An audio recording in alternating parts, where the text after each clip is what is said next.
Most people think that building wealth is all about making more and more money, but really it's about what you do with the money that you already have.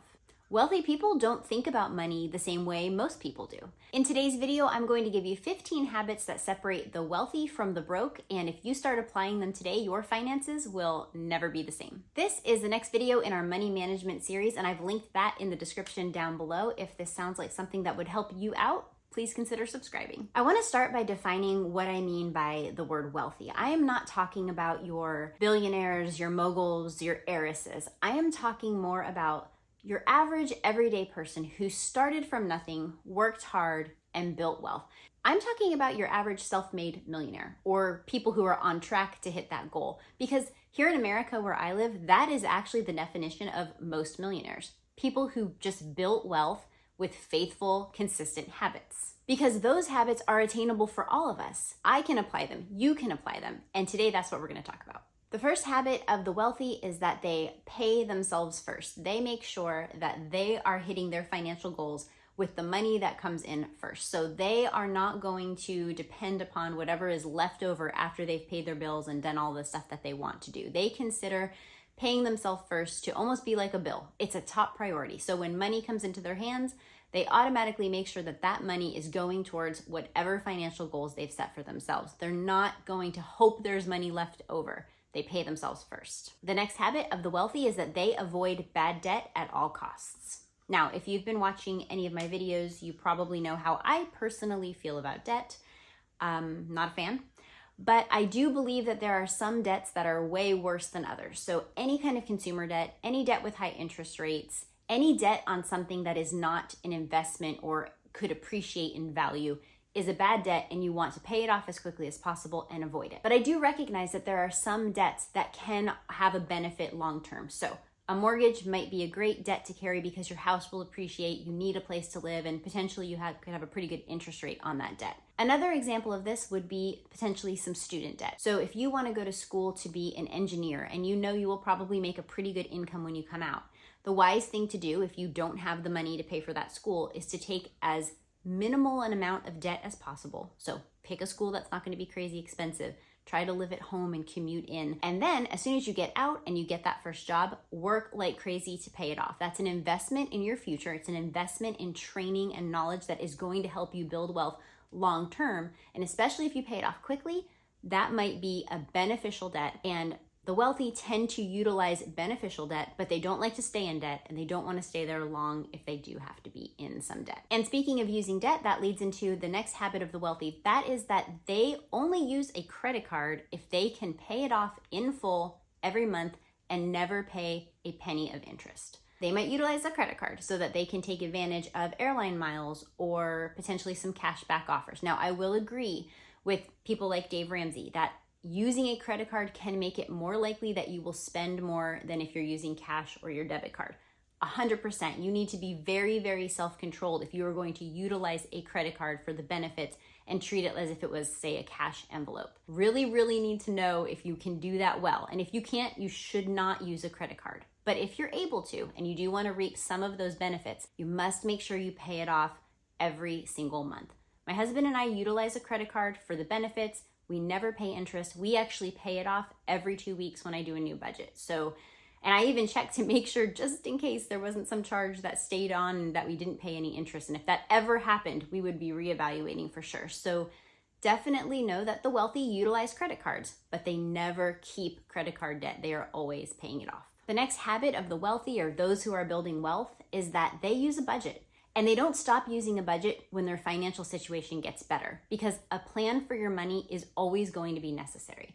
Now, I made a video about budgets, and there's a wide variety of budgets that you can do. In that video, I spoke about the zero-based budget, which is my favorite, and it is very, very detailed. But there are other ways that you can make a plan for your money. You can do all kinds of budgets. You can find the budget that works best for you, but you definitely need to have a plan. And the self-made millionaire is the kind of person who doesn't live a life that isn't on a budget. The next habit of the wealthy is that they always, always live on less than they make. They live below their means. They do not live on that fine shoestring budget, that fine line where they're constantly worried that they're not going to have enough money at the end of the month. They live on less. And that kind of goes with the previous habits of paying yourself first. They're making sure that they prioritize the goals that are important to them. So that might be right off the top, they're giving generously. That might mean they are setting aside money for retirement, or they're paying extra on a mortgage so that they don't have as much debt. Whatever it might be, they are not living on every single penny that crosses their path. They're living on way less. And that's a habit we can all start doing today. This might be my favorite habit of the wealthy, and it's that they do not care what you think or what I think. They are not concerned with what anyone thinks about what they have, about how they spend their money, or about their stuff. They do not care what you think about the car that they drive, or the clothes that they wear, or the house that they live in. They are completely unconcerned with anyone else's opinion about those types of things because they are not interested in pleasing the world. They are interested in being faithful and wise with their money. They don't live to impress you or me. And because of that, they're also not as easily influenced or swayed by social media or advertisements. And that leads into my next habit of the wealthy, and that is that they can delay gratification. They can say no to themselves. This is an important one that we all need to practice. They can say, I don't need that item right now, or I'd like that item, but I don't have the cash to pay for it, so I'm gonna save for that item for 5 months, and then I will get it if I still want it. They're able to tell themselves no. And money is a very emotional thing. So you have to really rein in the emotions around your money. And sometimes we use shopping or other types of purchasing to make ourselves feel better when we're having a hard day, when we're going through a hard time. We lean into that retail therapy. I actually made a video about that too, which I will link down below. Definitely check that out if you think emotional spending might be something that you struggle with. But for the wealthy, they're able to kind of more readily separate their emotions from their financial decisions and from their spending, and they reap the benefits of that. The next really simple habit of the wealthy are that they make shopping lists when they're about to shop for something, and then they stick to the list. I know it sounds so simple, but they don't walk into a potential shopping situation without a plan. They want to make sure that they know what they're going for, and then they're not giving into those impulse buys. They are sticking to the list because they've made a plan, and they are sticking to the list and they know the plan. So all of these kind of tie together. I'm sure you can kind of see it. They don't give in to temptation, whether at the store. They're not going to be emotionally prompted to buy something because a retailer has featured it prominently to make you think that you need it. They have a budget, they have a plan for their money, just like they have a plan for their shopping list. It's all about reining in emotion, having a game plan, and kind of not letting it just be a free-for-all when it comes to your shopping, when it comes to your spending, when it comes to your budget. This next habit of the wealthy is one that I really love because I'm a homeschool mom. I've been a homeschool mom for 11 years, and I really just love the philosophy that learning is something that you do anywhere, anytime for your whole life. So as a homeschooler, we don't think of learning as something you do on a school day at a certain place or during a certain time. It's a part of life, and you want to just be able to be a good learner. That's always been my vision for our homeschool. And self-made millionaires are kind of the same way. There are people who love learning. They love to continue growing in knowledge. They love to read and learn and grow. YouTube is a great place to take in new knowledge. This has been a wonderful resource for me as I've just started a YouTube channel and been having to learn all kinds of new skills and tactics and analytics and so many things. There's just so much that we can learn, and we live in a time where you can learn all of it so easily. So copy the self-made millionaire. Be the kind of person who doesn't give into idleness and stagnation, but really wants to use their time well, grow, learn, reads widely, learns a lot.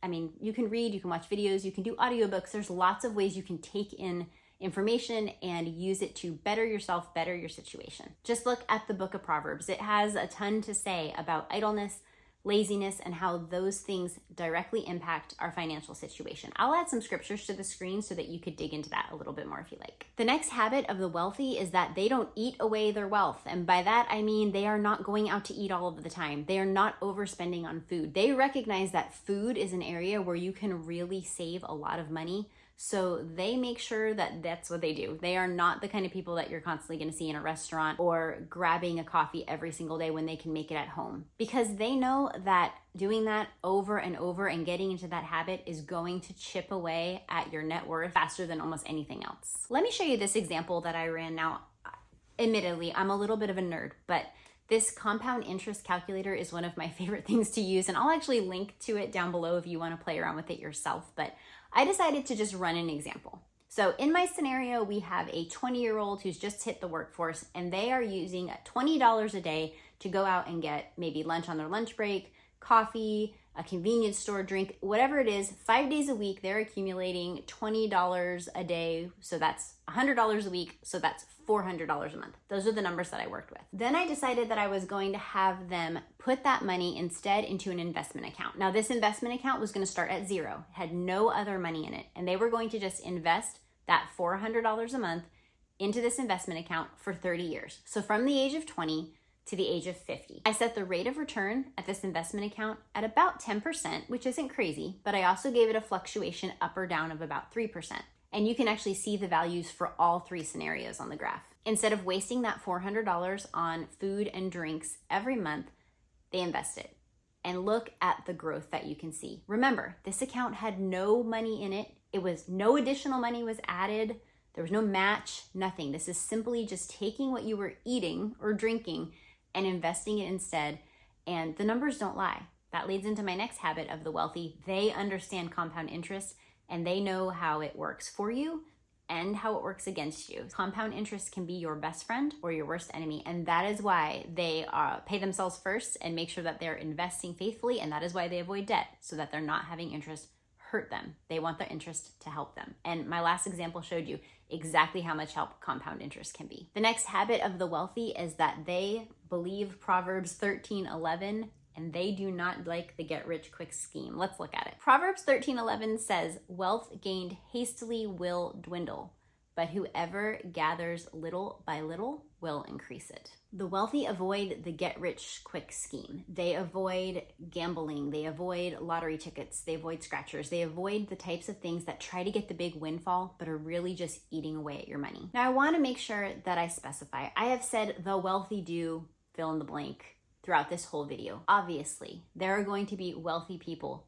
who gamble. There are going to be wealthy people who impulse buy. My point is that when you study the self-made millionaire, you will see that they have overall consistent habits that are alike. And those habits are what we're talking about today. So yes, of course, there's going to be outliers. But if we want to mimic the wealth building habits of those who are faithful stewards, we can look and see the commonalities. And so as I give you these habits, I obviously know there are going to be people who don't fit the bill.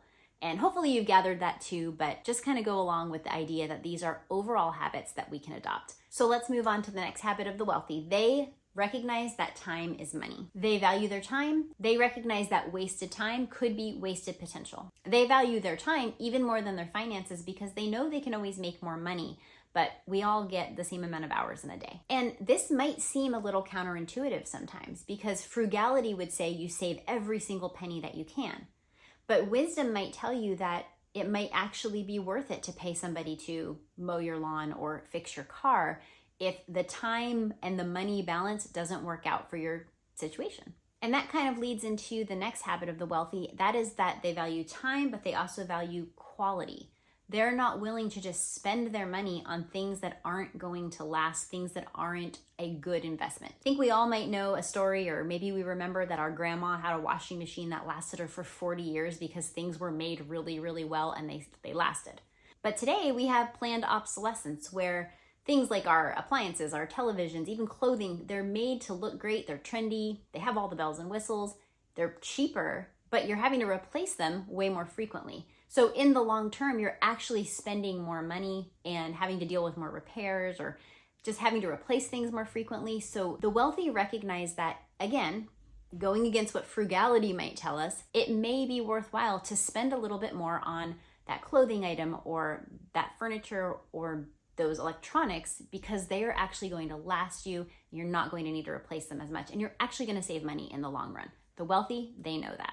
Another habit of the wealthy is that they recognize their wealth is a tool that they can use to bless others. When you look at the studies of self-made millionaires, you see that overall, they're generous people. Now, here at It's All His, our goal is about managing God's money, God's way for God's glory, and it's all about biblical stewardship.